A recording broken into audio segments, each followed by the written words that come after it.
with YorkNewsTimes.com. There's been a lot of talk lately about where to put the Veterans Service Office, where to put the Historical Society, and now that conversation has grown to where it may include the Workforce Development Office and the CASA office that are also in the basement of the courthouse. Now, this week, the York County Commissioners discussed it. Commissioner Gus Brown said there are some options. One of their needs right now is their hours of when they're open, and they are all volunteer. They're open evenings and weekends, which the courthouse is not. So that is one thing we are looking at. They're proposing some things that maybe might work.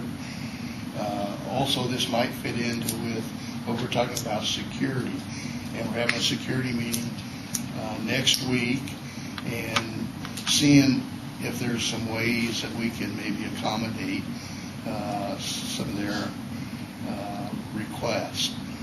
At this time, we're kind of waiting to hear back from the Historical Society on some of the things they're talking about, how maybe they could change some of their hours or events that they have in order to be open, but only on maybe special occasion on evenings and weekends. So that's what we're waiting on right now.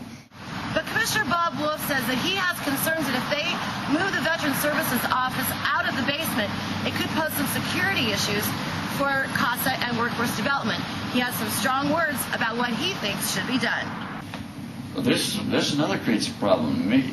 If you're gonna have, for example, the workforce, you ought to move them into that, because then those people can see who's getting off the elevator and who's coming in. The way it is now, the way you're talking about now, you get some of these characters down here, and all of a sudden they're standing in the doorway.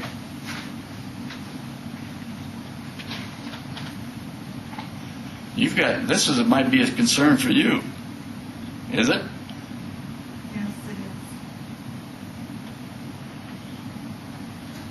I mean, we've seen some of these work people coming down here. I mean, you know what's going on up and down that interstate now.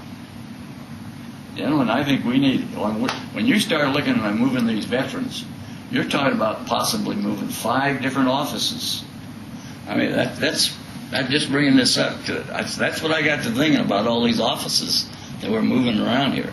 Sure. I have no objection for them, if it works out fine, to be able to go out to the out there for the Veterans Service. That's fine. It's a lot of room, and we can work it. But we got to look at these other offices too. What we're going to do, and make sure those people are protected too. So it still remains to be seen what's going to happen, and now it may affect 4 different agencies that are currently located in county property. We'll wait and keep you posted as the thing progresses. Again, this is Melanie Wilkinson with YorkNewsTimes.com.